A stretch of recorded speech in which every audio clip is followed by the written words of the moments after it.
Young minds, take heed of this tale I share. A journey bold beyond despair. I sought a doctorate in philosophy's art, but fate through Fernando changed my heart. My university professor, once my guide, my boss as well, with wisdom wide, led Javeriana's theater group with pride in Bogota's halls where dreams reside. He urged me to the US to pursue a technical path for academics here grew. Now I dissent from that old decree, yet then it spurred my destiny. To cinema I turned with eager flame. At Temple University I claimed my name.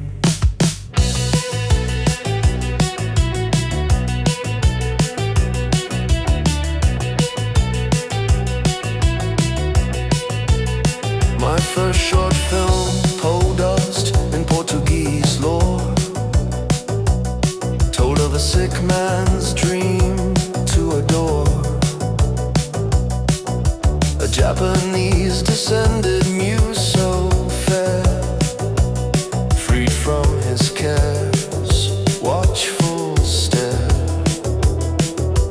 Samuel Beckett's influence I confess. To Warren Bass, my mentor, I addressed. He praised me bold before my peers' gaze. Thus for Temple's scholarships I'd raise. To top students these grants were bestowed. My poor film shone where cineastas flowed. In Chicago and Carolina's festal light, yet the prize eluded me despite my fight. A Hindu classmate then revealed a chance, a scholarship for patience's advance. In a windowless office, calls to 10. Before a desk and screen, time would bend. 3 summer months in 95 to prove, with 24 hours weekly, my resolve to move. I seized the solitude with joy so rare, to study Hamlet, a classic beyond compare. In Spanish right before, now deeper still, inspired by Shakespeare's time and will. A sui generis adaptation I designed from Spanish tragedy, a new line. The Hamlet text debased to build anew. With verses fresh my vision grew. I reworked 16th century strife to our neocolonial life. As an actor, I dreamed to play the Dane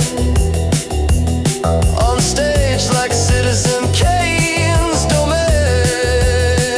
A script I crafted where a lad was taken by a corporation, his fate forsaken.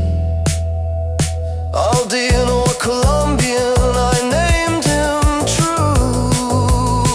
At 12 from Bucaramanga he withdrew to Philadelphia's home by an American and his spouse, Hamlet's kin.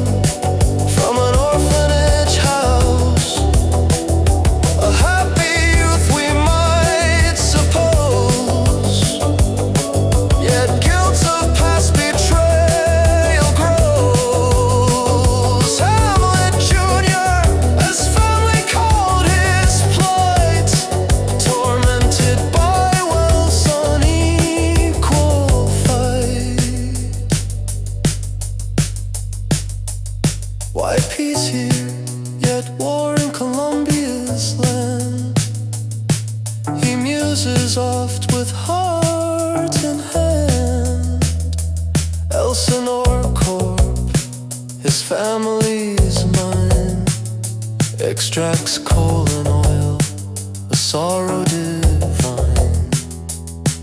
His grief with Father Hamlet he'd share,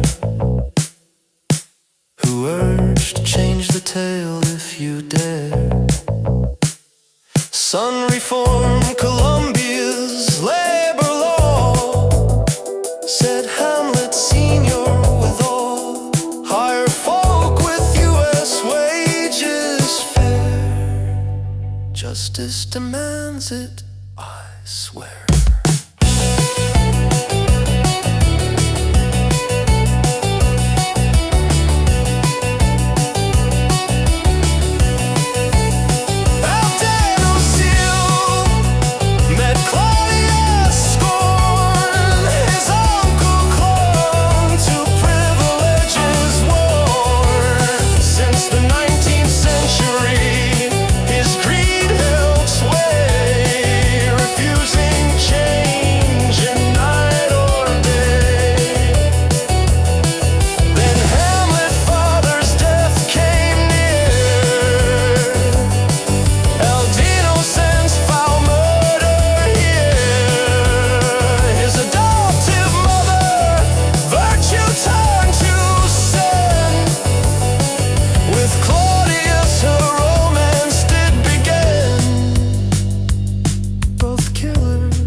To be or not to be, that is the question.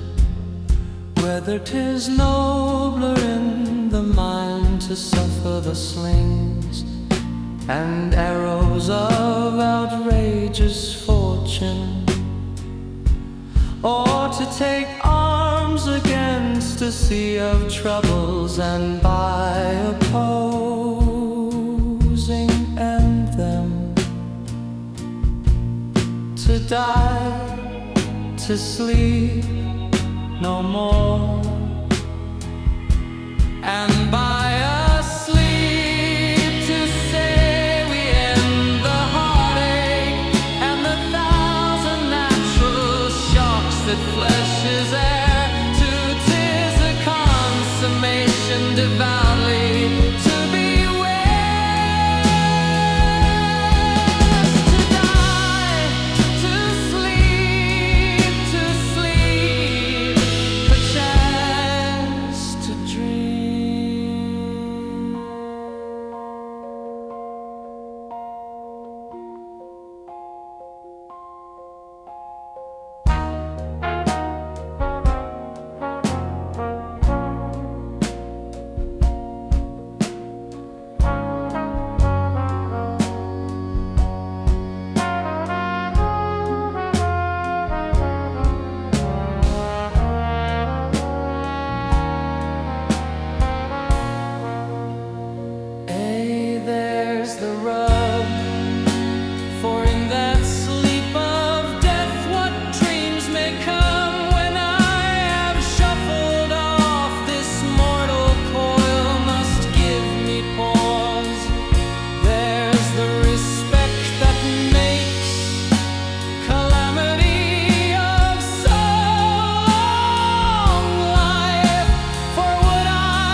Who's there? They answer me, stand and unfold yourself.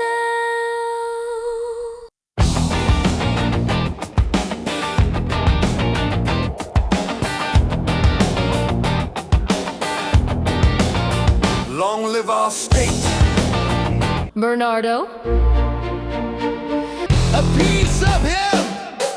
You come most carefully upon your hour. For this relief, much thanks. The cold is bitter, I am sick at heart.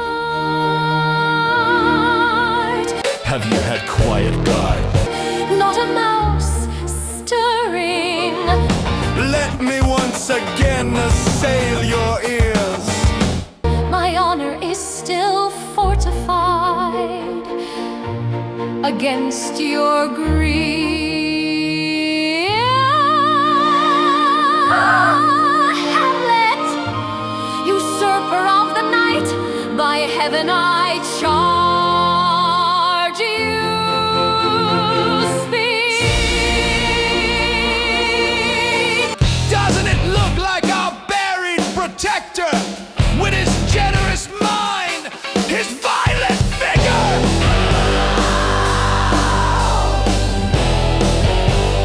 He's offended. He trembles, he looks pale. What think you wanted, Horatio? Is it not like the dead? Before my God, I might not this believe without the sensible and true approach of my own eyes. Now get to bed!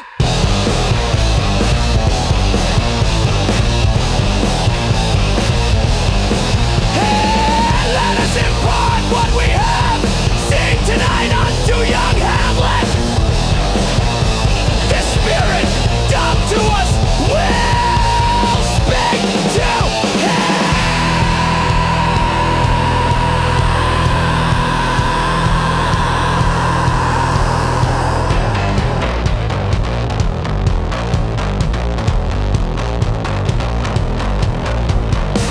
Do you consent we shall acquaint him with it, as needful in our safety, fitting our duty? The gross and scope of my opinion, Hamlet's behavior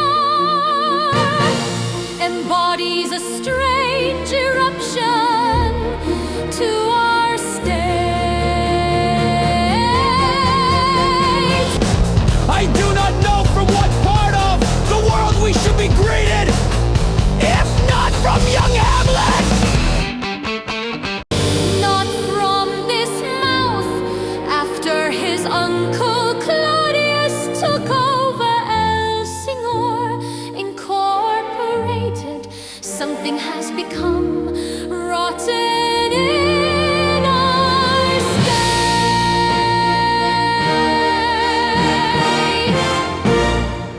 Horatio! Horatio! Give your axe no tongue nor any unmeasured thought is there.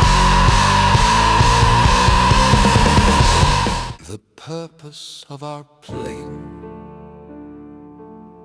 to hold, as it were, the mirror up to nature, to show scorn her own image, and the very age and body of our time, his form and pressure.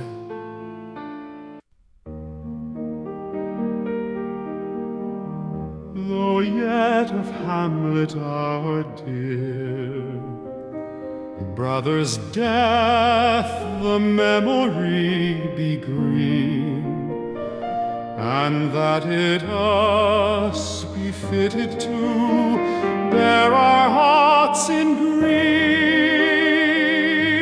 and love. In entire members of our companies to be contracted in one bravo. Yet so far has discretion fought with nature that we with wisest sorrow think on him, together with remembrance of ourselves.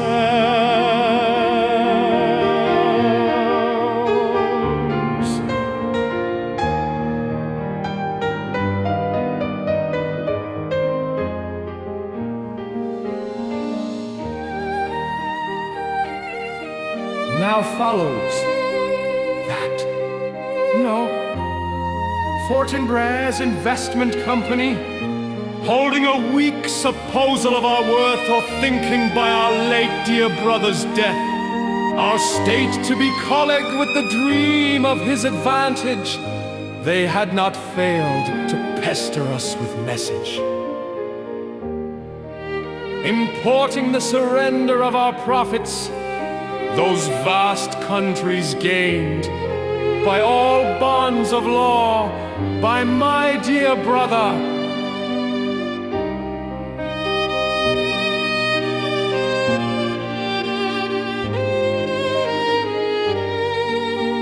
So much for him. Now our business is, Mr. Laertes has sued Fortinbras Company unrighteous strategy, and we shall demand a fair retribution for their attempt to take over our investments in Colombian oil companies and Bolivian mines of coal.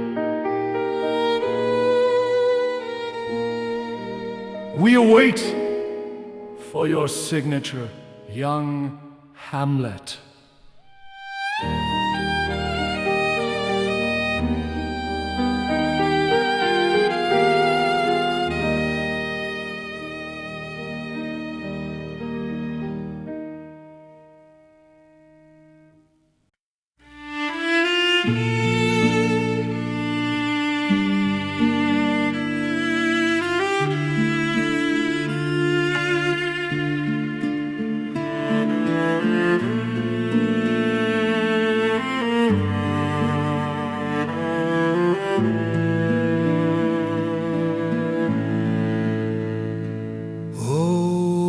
This too solid flesh would melt, thaw, and resolve itself into a dew, or that the law had not fixed his canon against self-slaughter.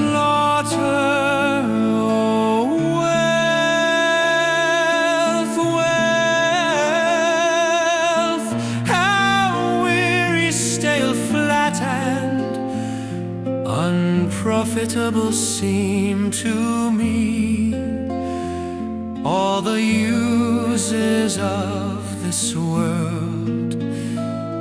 Fie on it, oh,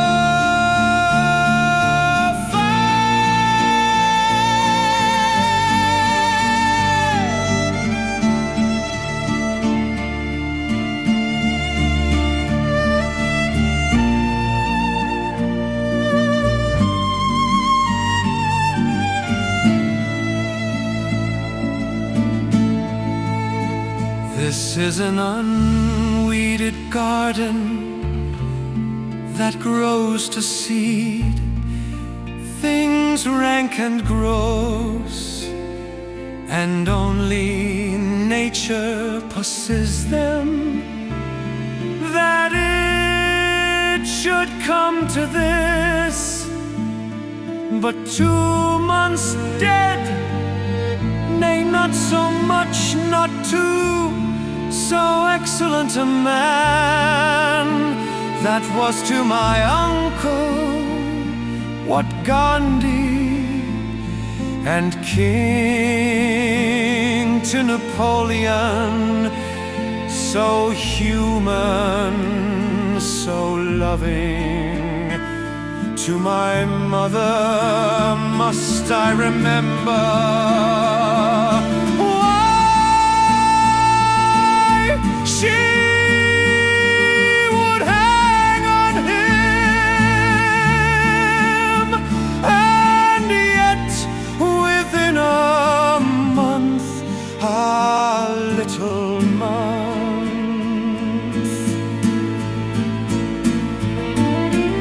why she, even she, oh God, married to my uncle, that beast that lacks discourse of reason, and now the salt of her most hypocritical tears had left the flashing in her gold eyes.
What's the news with you?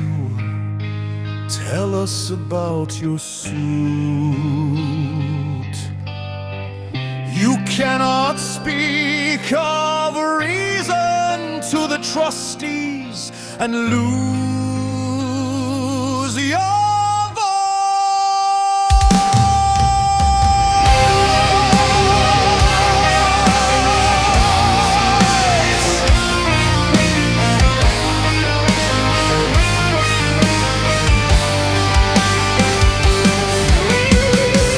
you beg, Laertes, that shall not be my offer, not your asking.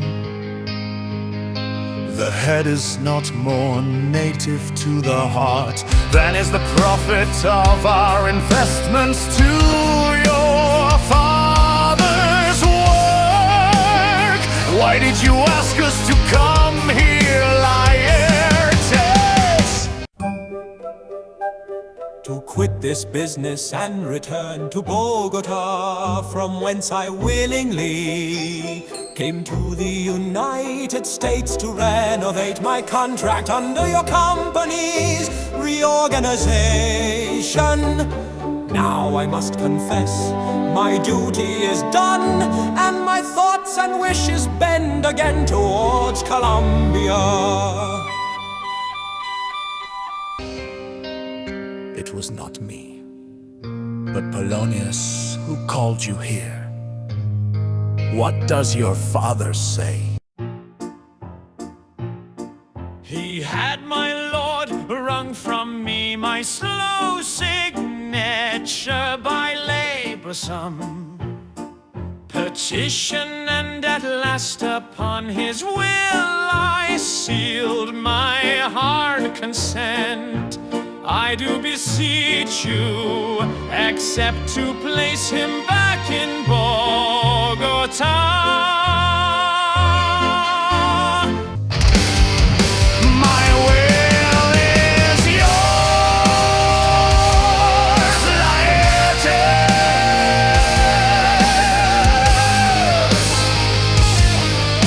But now, my cousin Hamlet and myself.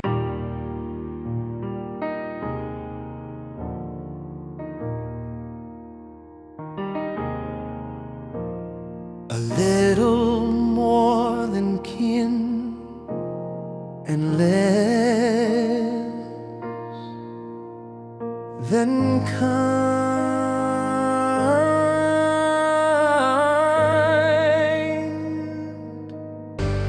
This is not a loving and fair reply.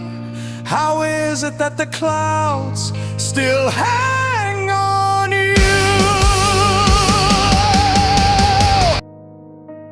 Not so, my lord, my swarthy skin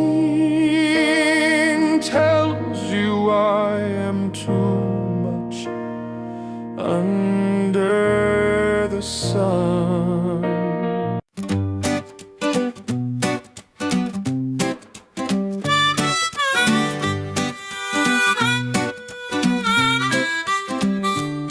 Some days he walks for hours together along this bridge. Cast thy nighted color off and let your eye look like a friend to these employees of our company, and don't seek with your veiled lids for your father's dust. Like me, you must accept everyone on earth must die, passing through nature to nothing.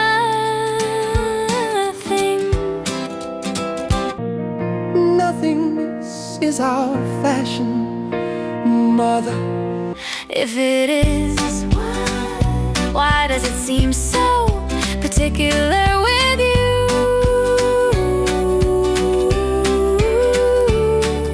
It doesn't seem, mother, it is. I don't know, seems it's not only my inky cloak, nor morning suits of solemn black, nor windy suspiring a false breath, no, nor the fruitful river in the eye, nor the dejected behavior of the visage, together with all forms, moods, shapes of grief that can denote me truly. These indeed seem, for they are actions that a man might play. But I have that within which has passed, is shown. These but the trappings and the suits of woe, so sweet and commendable in your nature, Hamlet, to give these customary duties to your father. But you must know your father lost a father. That father lost his, and the survivor bound in filial obligation for some term to do obsequious sorrow, but to persevere in obstinate condolence is a course of impatience.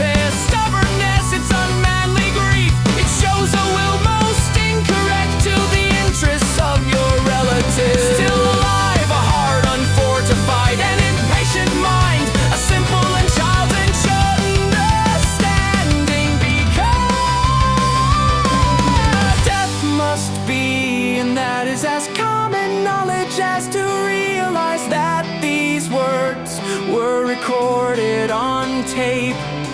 Why should we, in our peevish opposition, take it to heart? This is heaven's fault, death's fault, nature's fault, to reason most absurd, whose common theme is dead of father.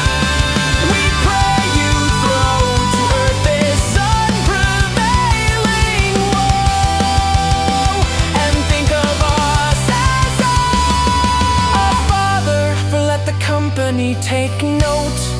Without your consent, you will be replaced, and our profits will continue.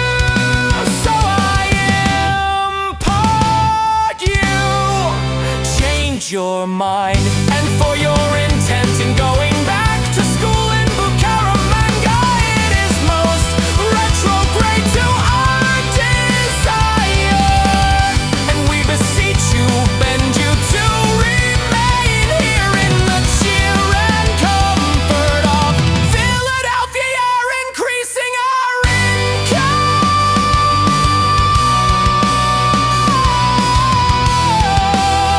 Your father's legacy.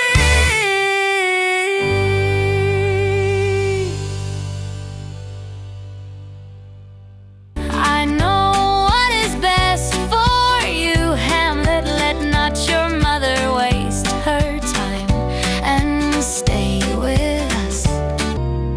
I shall in all my best obey you,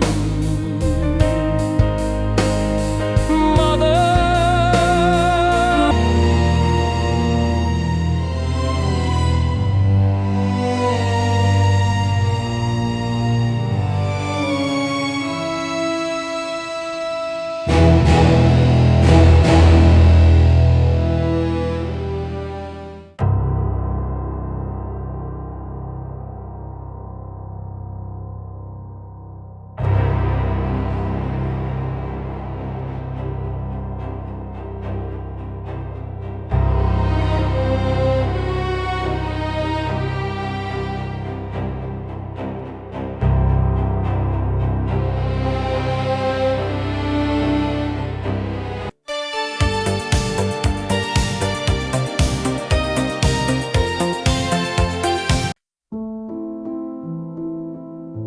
What is your affair in the United States?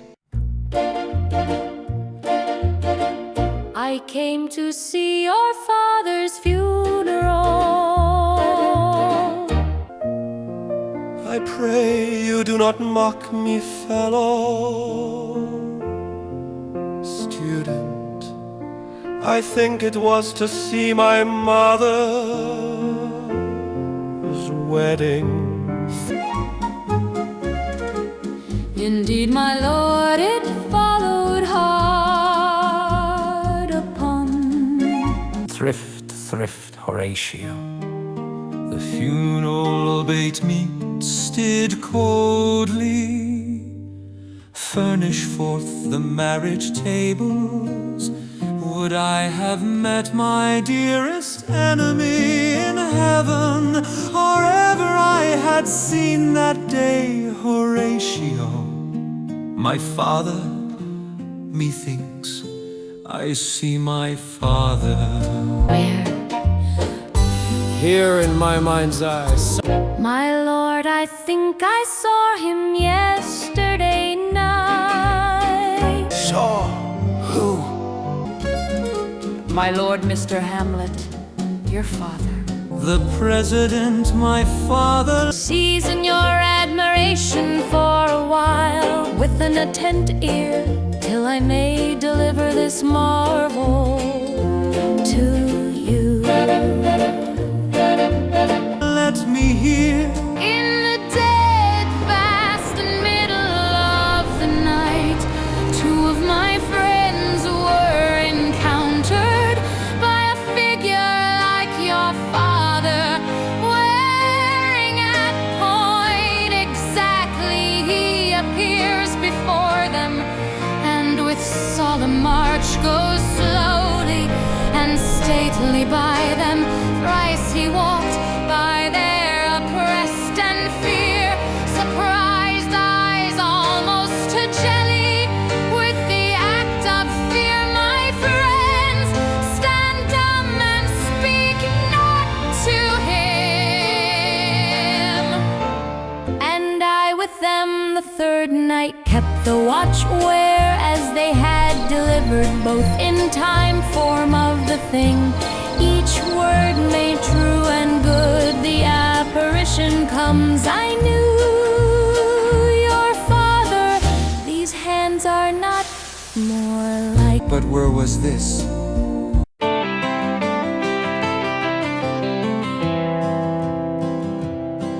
My lord, upon the platform of the graves.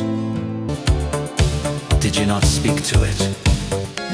As I do live, my honored lord, 'tis true, and we did think it writ down in our duty to let you know this.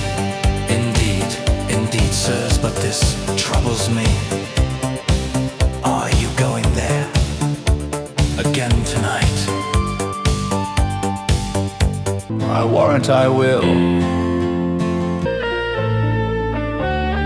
Whether that ghost assumes my noble father's person, I'll speak to it, though hell itself should gape and bid me hold my peace.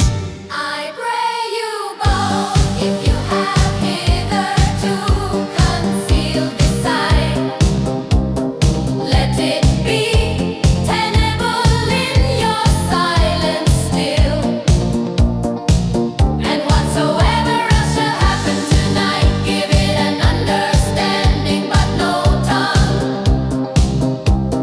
I will requite your love, so farewell upon the graves between 11 and 12.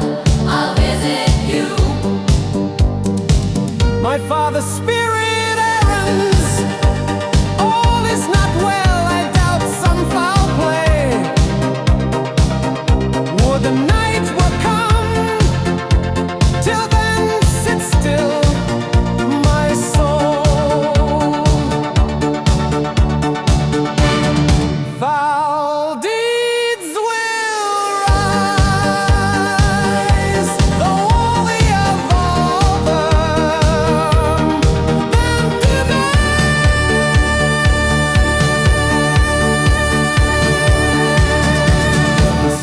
eyes.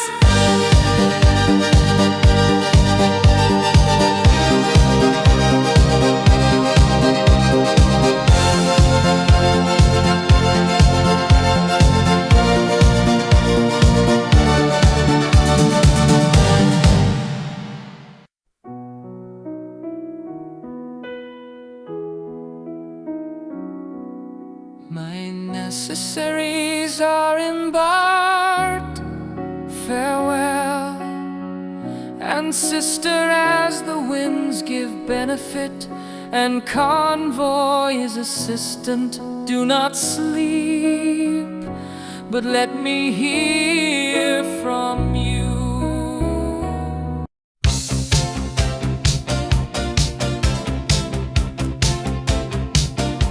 Do you doubt that? For Hamlet and the trifling of his favor, hold it a fashion and a toy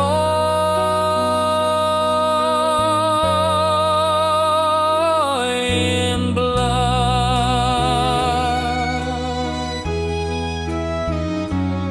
Your offense is rank, it smells to heaven. Our native view of resolution is stick light over with the pale cast of Hamlet's thought.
this good lesson keep as watchmen to my heart.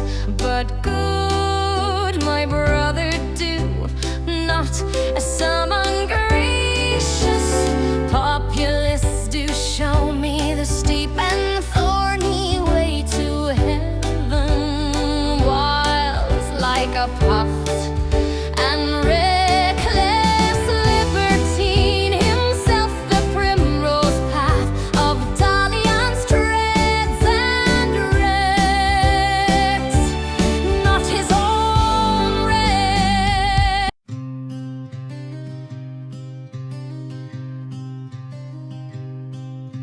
A double blessing is a double grace. Now you must go to Bogota. Most humbly do I take my leave, my love. Farewell, Ophelia, and remember well what I have said to you. It's in my memory locked, and you yourself keep those precepts in your mind. Aboard for shame, the employees tend the train invites. Aboard for shame, the employees tend the train invites. And these few precepts in thy memory, see thou character, give thy thoughts no tongue, nor any unproportioned thought his act. Be thou familiar, but by no means vulgar, those friends thou hast, and their adoption tried. Grapple them to thy soul with hoops of steel, but do not dull thy palm with entertainment of each new-hatched, unfledged comrade. Beware of entrance to a quarrel, but being in merit that the opposed may beware of thee. Give every man thy ear, but few thy voice. Take each man's censure, but reserve thy judgment. Costly thy habit as thy purse can buy, but not expressed in fancy. Rich, not gaudy, for the apparel oft proclaims the man. And they in Columbia of the best rank and station are of a most select and generous chief, in that neither a borrower nor a lender be, for loan oft loses both itself and friend, and borrowing dulls the edge of husbandry. This above all, to thine own self be true, and it must follow as the night, the day, thou canst not then be false to any man. Farewell, my blessing season this in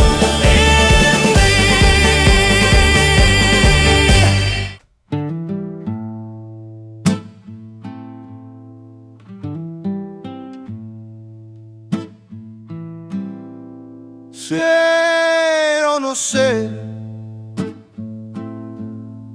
ese es el dilema, sí. ¿Acaso es más noble para el espíritu el sufrir? Las piedras y dardos de la ultrajante fortuna, o el tomar las armas contra un mar de problemas para, oponiéndose,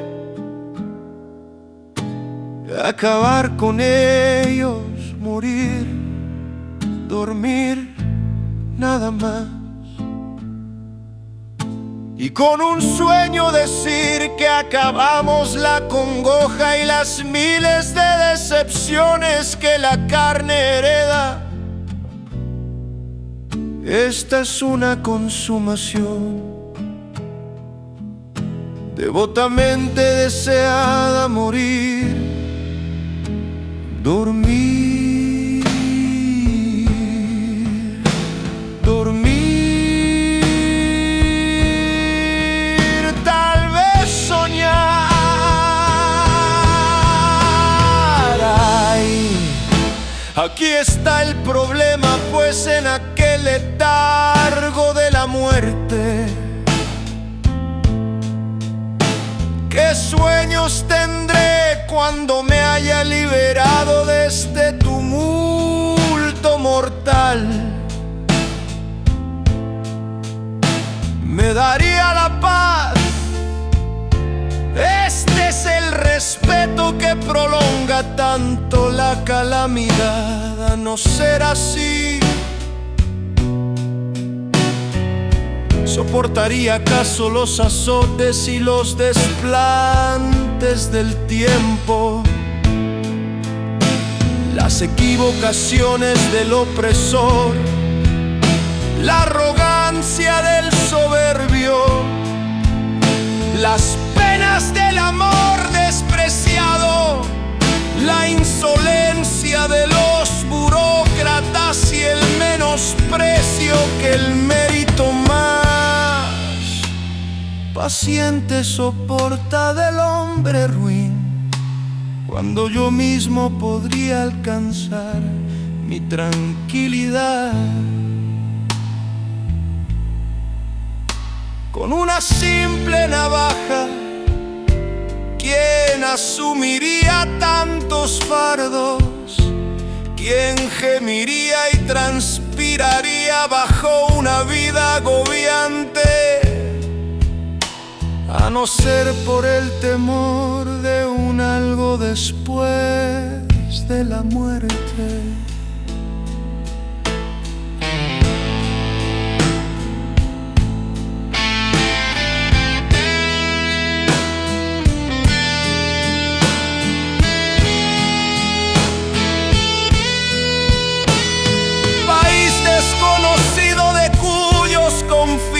Ningún viajero regresa, desconcierta la voluntad y nos obliga a soportar los males que nos afligen antes de arrojarnos a otros que desconocemos. Así, esta conciencia hace un cobarde de mí mismo.